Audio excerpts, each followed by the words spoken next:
this morning. It is a beautiful, well, it's a somewhat beautiful Sunday morning here in Laredo, Texas. I am headed off to San Antonio, my hometown. I got a load that I got to deliver in Shirts, which is basically right outside of San Antonio, just right outside the city limits. So, but this thing's not even due till Tuesday. So I'm just gonna go to San Antonio. That's my hometown, and I'm just gonna go and stay home until Tuesday morning. So it's kind of my idea.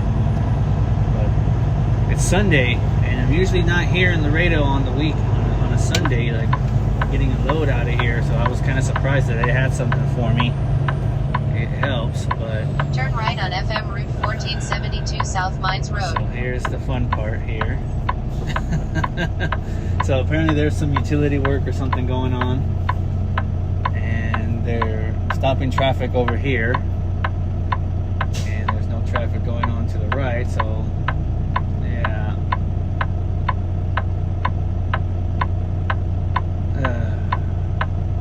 not the best way that I wanted to start here. I swear, man, there's always something going on in Laredo. It never fails. It never fails. There's always something going on in Laredo. You can always count on it, that's for sure. Alright, this guy's gonna let me go first.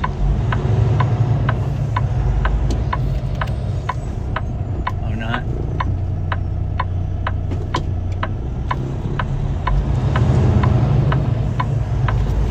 Alright, so I'm trying to kill these gentlemen over here. Well, here's the 2 good miles news. Ahead, take ramp to I-69W East West Bob Bullock Loop.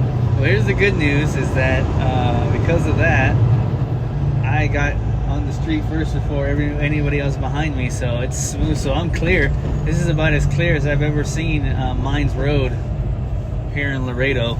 This street is usually jam-packed, and you're usually here on this section of Mines Road for at least 20 minutes or so waiting to get on the highway. But this whole strip of Mines Road from about here to the terminal all the way to the highway is usually a clusterfuck of a mess. But that little utility work thing actually worked in my favor.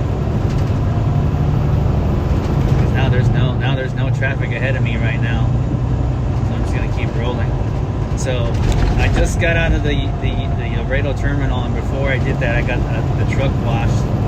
And for the first time, the truck actually flagged a warning to me that there was water in the fuel, and that I needed to drain the fuel water separator. Well, I had never done that before, so I looked up a quick little video on YouTube, and it's actually really easy. So that the fuel water separator is in the engine, obviously, and it's towards the left side of the block, and it's kind of separate. It's over there by the steering column, by the steering rod, and all you got to do is it's literally a lever on the bottom, and all you do with that lever is you just twist it to the left, you just open it up, and it just dumps the water out from that fuel separator, from that water separator, and then you just let it kind of drain. Take ramp to I-69W East West Bob Bullock Loop.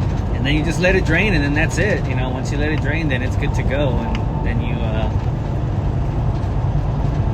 then the warning clears out. So it's kind of interesting. I was like, oh shit. I was like, is that good? I was like, that's not good.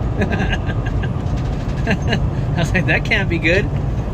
But anyways, I thought I would just bring you all along for this little drive here. I know it's been a while since I have recorded a point of view video, a POV. It's been a minute. It's been a very interesting week here at CFI, or working with CFI. The miles have just been kind of wonky over the past month, really, and evidently it has to do with the freight shortage going on around the nation. If that's the truth, I mean, I don't know. 0.3 miles ahead, take ramp to I-69W East West Bob Bullock Loop. Did they close down Bob Bullock Loop? Is the loop closed?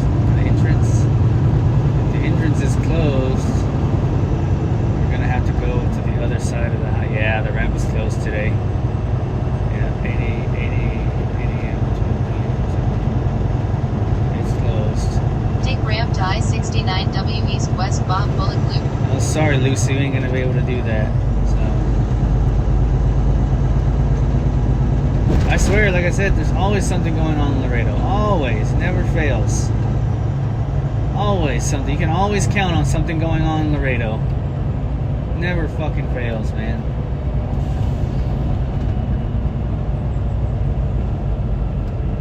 If I would have known that, I would have took the left back that way. There's a way to get to the highway down that way, but my thought was, take the easy ramp. But it's fine. It's just an extra little step. Although it says left lane is closed, but we're gonna find out if we can get on the highway from this here. See what that we're gonna have to see what that CR England truck does. If he can get on the highway. I would assume that if they close down that one, they gotta have an entrance ramp this way. Unless this whole entire thing over there going that way is closed, then what we'll have to end up doing is we'll have to end up going that way and going all the way to the back, and then coming this way, and then hitting the loop to get onto I-35 from the back side that way. But hopefully we don't. Hopefully they allow us to turn left onto the highway. But yeah, it's been kind of an interesting couple of weeks here at CFI. The miles haven't been as good as they've been in the past, and so it's been kind of an interesting go around here.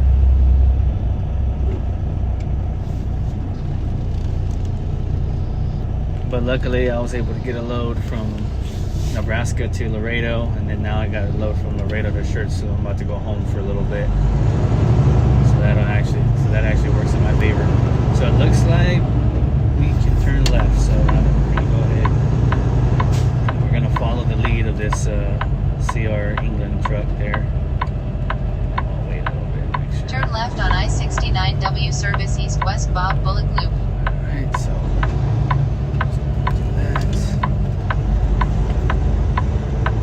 Tesla's gonna go ahead and go, that's fine. Let's scooch over before any other cars get in between us. 0.3 miles ahead, take ramp to I-69W east-west Bob Bullock Loop. I know.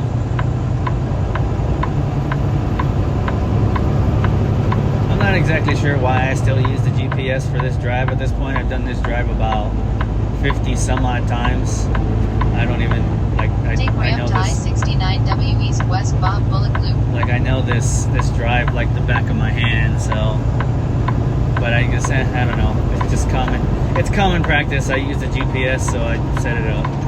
But I already know where I'm going and how to get there. Merge It's pretty left on easy. I-69W east-west Bob Bullock Loop. All you do is you get right here on all you do is you get right here on I-35 if you're going to San Take Antonio. ramp to I-35 north. Good Lord, okay, I'm gonna shut her up. She's pissing me off. I'm trying to talk here, Lucy. Damn. I know you're trying to help me, but shit. Alright. Yeah, this drive's pretty easy.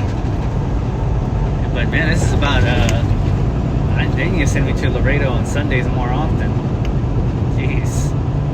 This is cake compared to the weekday. Monday through Friday, that Mines Road is, geez. It's a pain in the ass, man, I'll tell you that much. But this week hasn't been too bad though. I mean, I went to Nebraska and then kind of got stuck in Colorado for a little bit, back to Nebraska, and then all the way back, and then all the way down to Texas, to South Texas. So, not too bad. Like I said, not the best week, not the worst week, but when you get used to doing a certain amount of miles and you're not getting those miles anymore, it's a little concerning. And that's kind of how I feel right now. It's just a little concerning because that's how we make money out here. We have to roll. If we don't roll, we don't make any money. So what are we supposed to do as truck drivers? We can't just sit around all day long. It doesn't do anything for us. I like to drive too, driving is what I got into this thing to do. So if I wanted to sit down, I would have just stayed at a desk job, you know. But anyway, it's not too bad. Well, the weather doesn't look that great. That's what it's a little overcast. The truck and this trailer that I picked up were really, really dirty. I mean, my truck was already kind of dirty because I haven't washed it in a while, and then I drove through ice, through an ice storm. Going back to Nebraska from Colorado, and so with all the plows and the snow and they drop that salt all over the roads. So then what happens is that the next day when you're driving on it, all the trucks and all the cars and everything kick up that nasty salt shit all over the truck, and it gets all dirty and gunky, and I mean you have no choice. The only way you can get it off is by getting it washed. So I wanted to get the truck washed, even if it's gonna rain today, that's fine. It is what it is. But I at least wanted to get it washed. It didn't cost me anything. So I just wanted to get it washed, and then of course the trailer that I picked up was like dirty as hell too. So I was like, yeah, might as well just run it through the wash, and we'll just deal with it from there. If it rains, it rains. It is what it is. But at least it doesn't have all that nasty salt crap all over the truck anymore. It got cold where I was in Columbus, Nebraska. I think it got to about 18 or 19 one night, and there was ice all over the truck. Yeah, it's the first time I brought out my little ice scraper this year. So, dang. It wasn't too bad though. I saw an accident that was pretty bad.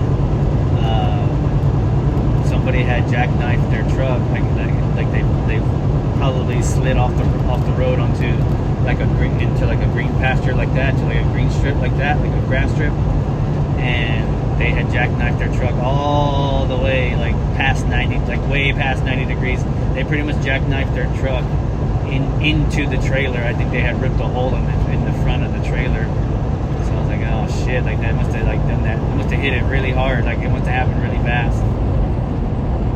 But it's like, yeah, if you're gonna be driving in the ice, if you're gonna try and you're gonna attempt it, 45 to 55 is about the magic number that you can keep good control of your truck. But if you're gonna try to push it, past 60 in the ice, good luck, man. Good luck to you. I wish you the best. You'll probably end up like that guy that jackknifed his truck. But I would just, always play it safe as you can. That's all you can do. But it wasn't too bad. A couple of all right, let me slow down a little bit, or it's not easy driving in the ice, I'll tell you that, but you don't have to, but it's a choice, right? If you've done it before, you know how to navigate it. If you've never driven in ice before, the best thing I can tell you is take it real slow the first time, so that you can get kind of a feel for what the truck and the trailer feels like driving on ice. You'll feel it right away. Like you'll start to feel your trailer kind of fishtail on you a little bit. There's not a lot you can do about it other than just slow down and keep the wheels straight. Worst thing you can do on ice is slam on your brakes, and then the second worst thing you can do on ice is jerk the wheel. So if you see your trailer fishtailing to the left, you don't turn it, you don't jerk it to the left. Just give it a slight, like towards the problem, and then straighten it out. But if you jerk the wheel in the direction that the fishtail is going, all you're gonna do is just make that thing fishtail a lot faster. So, but yeah, take it slow the first time you go on ice, and then the second, from then on you can kind of gauge how fast you want to go, or if you even want to drive on ice at all. CFI is really good about it. If you just feel uncomfortable about the condition that you're driving in, you can stop and you can call them and you can say, hey, look, these weather conditions are really, really rough, but it'll probably clear up in about 4 or 5 hours. So I'm going to wait it out for 4 or 5 hours and then start rolling again. As long as you communicate like that, CFI is just going to tell you, okay, be safe. Let us know when you get back on the road. what you don't want to do is you don't want to just stop and not tell anybody why you stopped, because then people are going to wonder why you stopped. So the best thing you can do is that if you don't feel comfortable with the conditions, then you can just stop, give them a call, let them know when you'll be back, when you think you'll be back on the road, and then they're happy with that. I'll tell you this, when CFI does tell you that your safety comes before anything else, it's the truth. They really do. I've never had a problem with them when it comes to that. If I've ever had a problem with the road conditions or anything like that, I've always communicated my concerns, and they've always been reciprocated with the outcome that I would hope for. I would hope that not any truck driving company, that no truck driving company would tell you that if you're uncomfortable, you just need to go ahead and go, or you're gonna get fired or something like that. Like, that's not fair. I could understand, like, if you're taking advantage of a situation, then okay, yeah, like, all right, maybe you shouldn't do that. But if you're legitimate, like I can't control this truck in this weather, it's bad and it's very dangerous. Most of the time, I mean, most trucking companies are not going to make you do that. They're going to tell you, yeah, go ahead and find a place to pull over and stop driving, because you're not going to think it's dangerous. Okay, so this Swifty Swift driver is going 63 according to the radar. I got a car coming kind of fast on my end here, so I'm going to slow down for just a minute. Roll off the accelerator for a minute here, and I'm going to let this car right here, it's like a Toyota, might be a RAV4 or a 4Runner. That's a 4Runner, I think. We'll see if I'm good at Toyota vehicles. Yep, that's a 4Runner. Okay, so now that I got past him, well, this Swifty Swift driver sped up a little bit. I tell you, man, I don't know, these Swifty Swift drivers are kind of, some of them are alright, and some of them are, you can tell. For the most part, I haven't run into a bad Swift driver, but you hear a lot about them. I mean, I don't know. I guess they have a reputation. Okay, so now that I've gotten past that 4Runner, I'm gonna go ahead and move over to the left. There's nobody coming hot, so I got a little bit of time. One thing I haven't done, and I forgot to do, and it's funny because I haven't been back to Joplin since, which is kind of like, damn it. But when I picked up this truck, I didn't double check before I took off from Joplin. I didn't double check to see if the truck had the speed boost option enabled on it. That would allow me in this situation right here, where it's going to take me just a little bit to pass them up.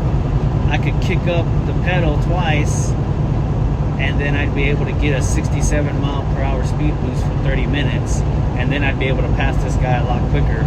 I'm still gonna pass him up, but it's gonna take me a minute. And so this truck over here on the right hopefully doesn't get too restless. And then I think I'm about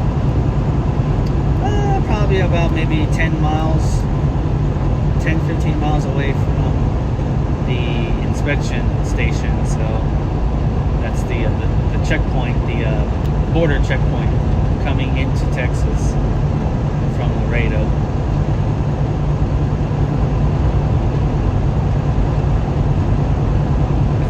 It's the last checkpoint going into Texas from Laredo. So there's one when you come in from Nuevo Laredo, and that guy's getting off the highway. Okay, that makes it even more easier. Alright, so let's get over here. Let's jump over. Yeah, there's the main entry on Nuevo Laredo, which is crossing into Mexico and coming back from Mexico, and then the United States checkpoint is going to be up here, just slightly north of Laredo. This checkpoint's usually pretty easy to get through, as long as you handle your situation correctly. If you give anybody a reason to pull you into inspection, they'll go pull you into inspection. So as long as you're, as long as you're not doing anything wrong, you're not committing a crime, you'll get through the inspection station pretty quick. All you gotta do is let them know that you're a United States citizen. They're gonna ask you that, and then they may ask you what you're hauling. Typically during busier times where there's a lot of traffic, they're just gonna ask you if you're a U.S. citizen. And as long as you say, yes I am, then they'll let you go. Because they got everything x-rayed anyways. All the cameras and stuff before you put into the actual station where you talk to somebody, they x-rayed, and if they feel like something is worth opening your doors, they'll break your seal and open your doors.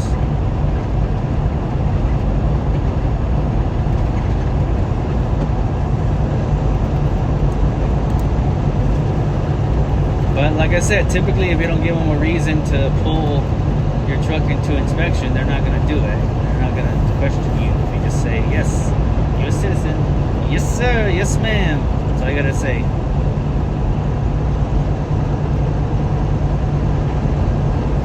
Oh, man, it's real cloudy over here.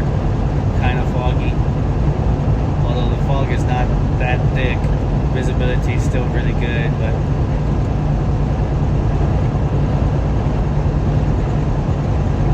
started off this video by saying it was a beautiful day, and not so much, I guess, huh? It's a foggy and overcast day. We'll see how it is in San Antonio, but I usually park my truck in a Love's in San Antonio and just leave it there while I'm on home time. Let's see. Yeah, this drive usually to Laredo is pretty nice. The only time you ever run into any kind of traffic is going to be the only time you ever run into any traffic is when you get to the inspection, the checkpoint. That's about it. Other than that, it's pretty smooth sailing all the way up to going up 35. It's usually very little traffic. The traffic flow is really good. It's to be expected when you're able to go 75. The speed limit is 75, so I mean we're only able to go 65, but everybody else is passing you up, so it leaves the road's pretty open for you. So this drive is usually pretty easy. Not too bad. I mean, this is pretty much what it is for the most part. A lot of flat ground, nothing too crazy. Of course, on a day like today, there's a lot of overcast, so it is what it is, but what can you do?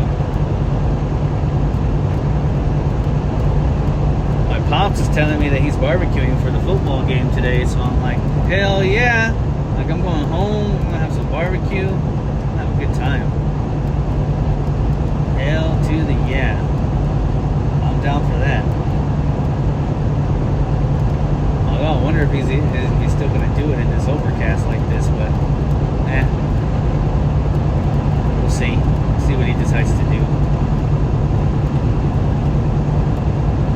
Woo. Yeah, so there's the international bridge is right here. So then after the international bridge, they inspect the checkpoints right around the corner. This is one of the routes into Mexico. So if you take this bridge, you can go to Mexico from this bridge. This bridge that way will take you to Mexico.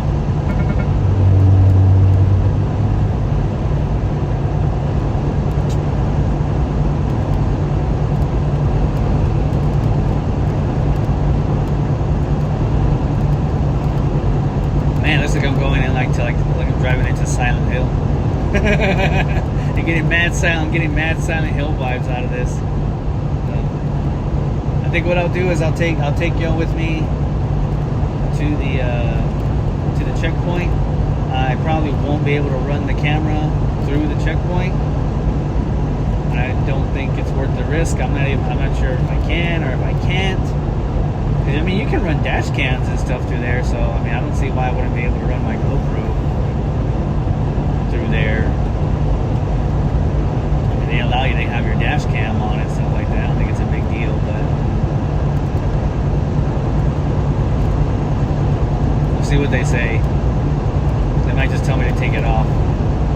But I'm gonna try it. I'm gonna try it. So I'm gonna take y'all with me through the checkpoint to see what they say. Hopefully they don't say anything.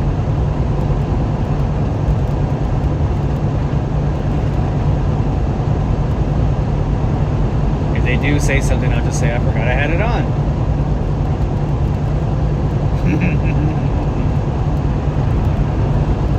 We'll try it. We're gonna try it. We're gonna see what they say. Hopefully they don't say anything.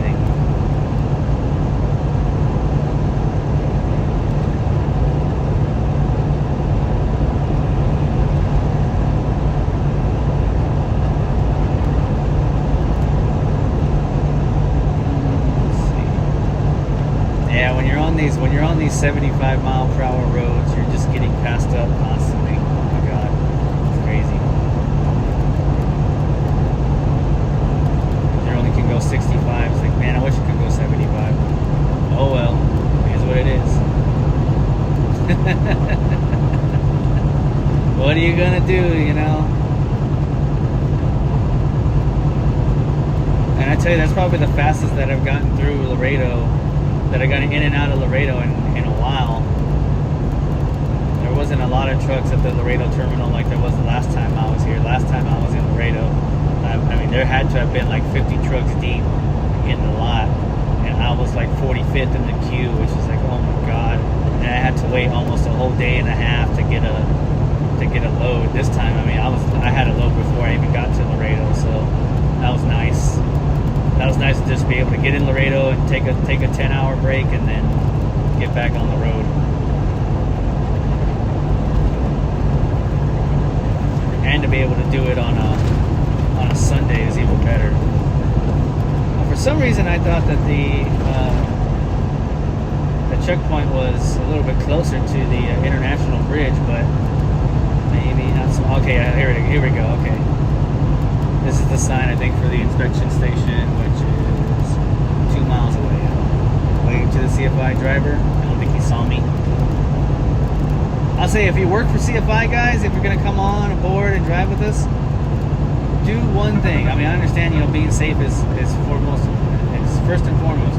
But if you do see another driver you're going to pass up, and you clearly see a driver coming from the other side, just throw him a little wave, man. It's courtesy. It's, we're all in the same. We're all in this together, man. Just wave at each other. Give each other a wave. Peace sign, a wave. If you're feeling really bad, I guess you could throw somebody the finger, but geez, I don't know why you'd want to do that to one of our own. You save those for the four-wheelers. Okay, so we gotta slow down a little bit.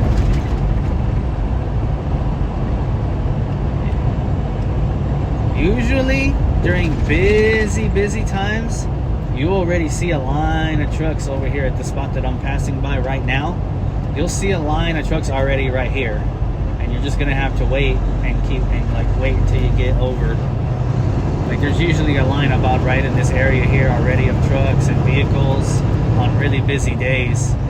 But on a Sunday at 10 o'clock in the morning, I'm assuming that's not the case. So it doesn't look like it. It looks like we're going to be able to just kind of fly through it pretty quickly.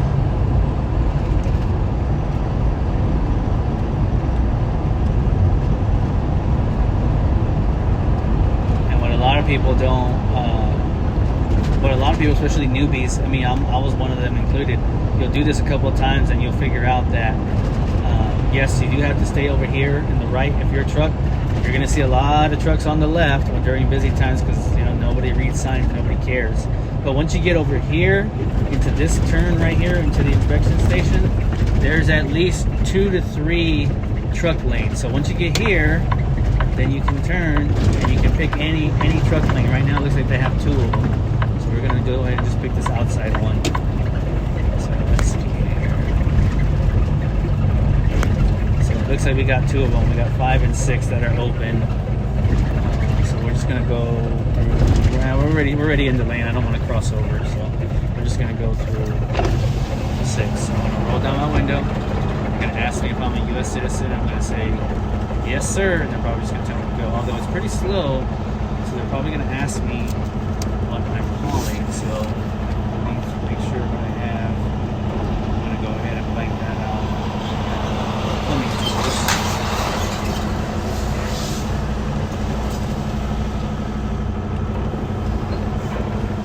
So I got plumbing materials. Let me go through. See if they say anything they can.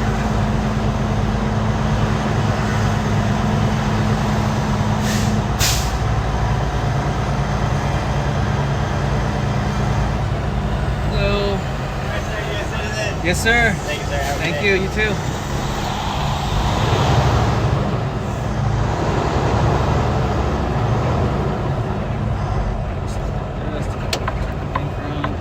This way. See, that was that easy. That was really easy. Nothing to it. Like I said, as long as you don't give them a reason that why they should pull you over into the inspection, then they won't do it. Like, they won't do it. They'll just ask you if you're a U.S. citizen, and then they'll send you on your way. Except for four-wheelers, because there we go again. That's what I'm talking about. Four-wheelers don't care, man. They don't care. They're the kings of the road. They don't care that you weigh upwards of 80,000 pounds. They don't care. They're kings of the road. Jesus. Anyways, that's how easy it is. As long as you don't give them a reason to pull you into the inspection, they're not going to pull you into the inspection. So just tell them you're a U.S. citizen, and then they'll send you on your way. If they ask you if you're a U.S. citizen and you're like, oh, then they might give them a reason to go, okay, well, what are you hauling? Okay, well, go ahead and pull into the inspection, and they're going to do a full, multi-point inspection, probably a level 3. And then they'll see what they can find. Don't give anybody a reason to do it, then they won't do it. So, but it's that simple. That's it. You just drive through. You just drive through the inspection bay, or through the checkpoint, and that's it. After that, smooth sailing all the way to San Antonio. So about an hour and a half or so away from San Antonio. So I want to get driving, guys, and we'll come back when we're getting ready to park this truck. But I thought I would at least take you all through the checkpoint with me, so you can see how that is. But yeah, so we'll come back here in a bit. All right, everyone. So we are just about getting just about ready to get to the Loves where I'm gonna stop. It actually cleared up really nice once we got past the midway point. That fog and the cloudiness cleared up, and it's clear skies over here in San Antonio. So we are good to go over here. One of these days I'm gonna go try that cafe, that I-35 diner. I keep passing it up every time I come this way. I always forget to go and stop. I'm not gonna be able to do it today though. I got other plans, but one of these days I'll go stop by there, see if it's any good.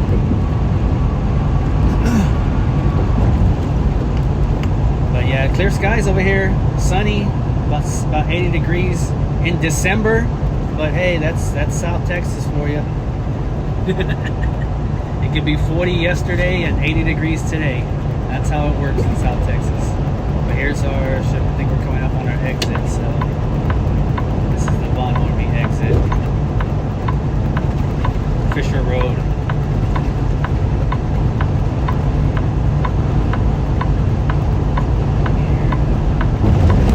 Right over there.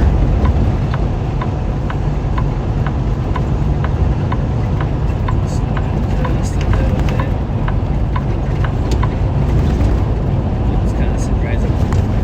There's a trucking company right here.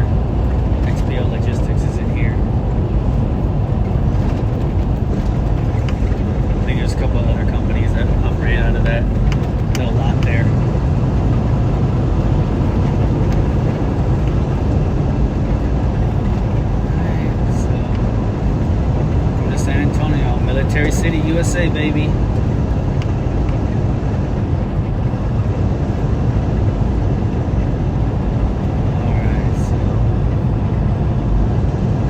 I like to stop at this Lowe's because it's the closest truck stop to my house. My house is about 8 miles from here, but it's the closest one. If this is full, I'll typically go and park over here. But man, this Laredo, this 7-Eleven, oh man, it's gravel. It's all gravel lot, and it's not like properly maintained, so it's a mess.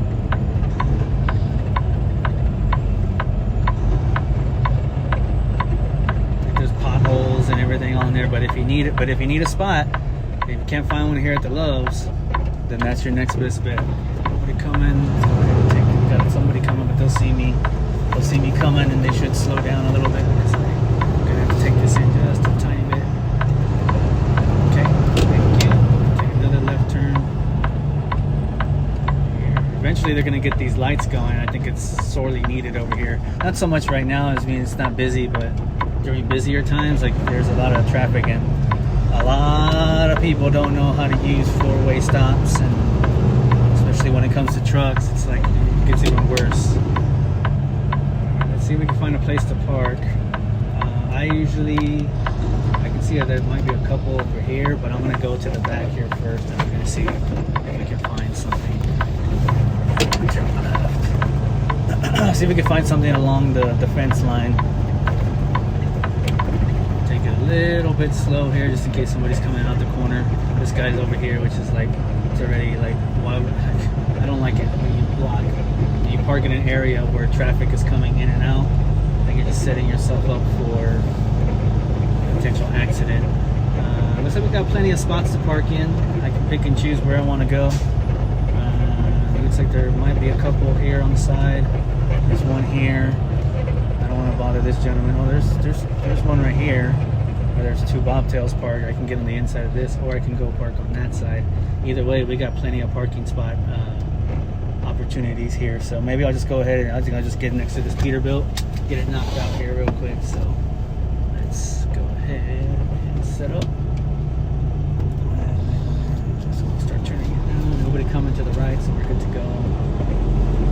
I want to utilize all of this space over here because I have tons of space there.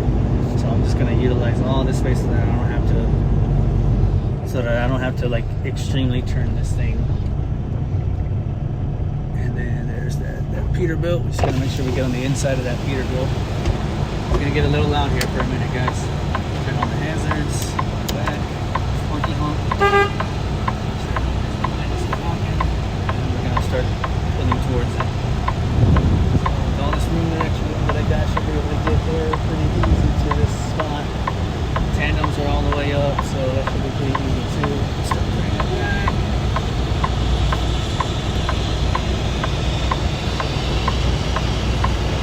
I'll dip it a bit, and I'll come on the inside of this because I understand that I am coming kind of close.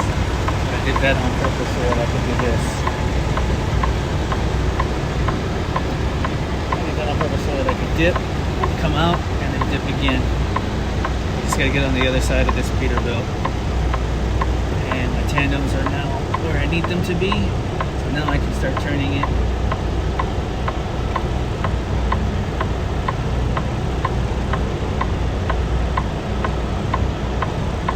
So now my tandem should dip real nice and easy right into the spot that I want it to. I'll get out and look here in a minute or two just to make sure I'm not gonna hit those trucks on the other side. So I'll start dipping it in. I may have to pull out a little bit because I may be getting too close to that truck. So, but I'm gonna stop it right here. I'm gonna get out and look.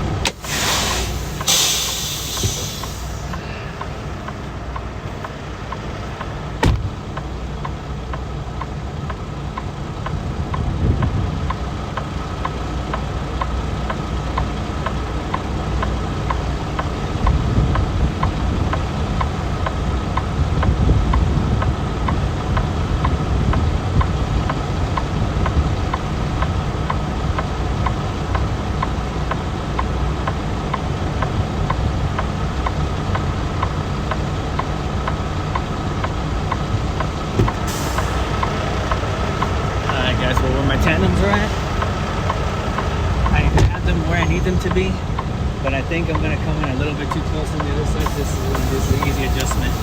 All I gotta do is just pull it out a little bit over to the right. Just pull it out just a little bit, just a tiny bit, not too much.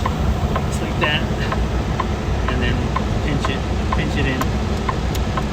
So now, just pinch it in over a little bit this way.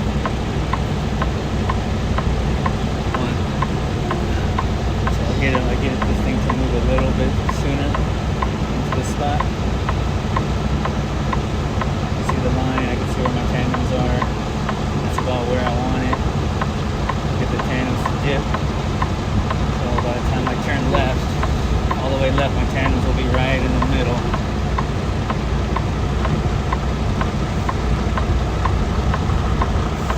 We need to pull it out just a little bit more. Yeah, let me make that adjustment now because I'm gonna have to make that adjustment either way. So I'm gonna make it now. So I'm gonna pull a little bit over to the right. Right there's good. All the way left. And then just let the tandems dip in. I don't want to ruin this guy's really nice. He's got a really nice Peterbilt here. So now I'm gonna let my tandems dip. I got plenty of room now. I know that I'm good over here on this side because I got plenty of room, so now I'm just gonna let the tandems roll. And then if I want to open up the space a little bit more, because right now I can see on both sides. See how I got a big old gap over here? So what I can do is pull it a little bit this way. Just pull up. Come about as far as I can here. Cool. And then I'm gonna stretch it out a little bit over this way. Just a little bit, not too much. I'm gonna baby it because I'm really close to this Peterbilt. So I don't want to freak him out. But right there, it's good. Get it over here, and then I will pinch it this way. Close it off. I'll get the truck straight about right here, and then I'll straighten out my truck. And on my front end. All right. Get my front end inside a little bit more, inside the lines, so that I'm not so close to him. That should be good. Right here. So my front end's like really close, so I'm going to open up my front end a little bit. Just kind of pull away from this guy just a tad bit. Just enough. I'm not so close.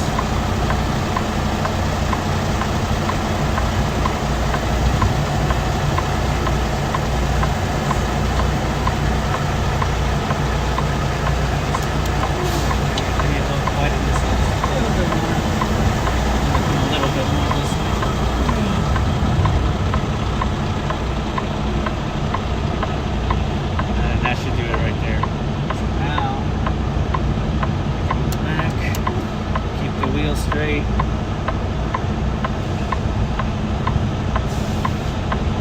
And now just keep the wheel straight. That'll be good. Keep the wheel straight right here.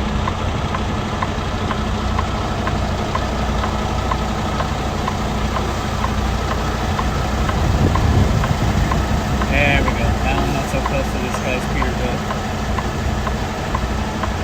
And that's good.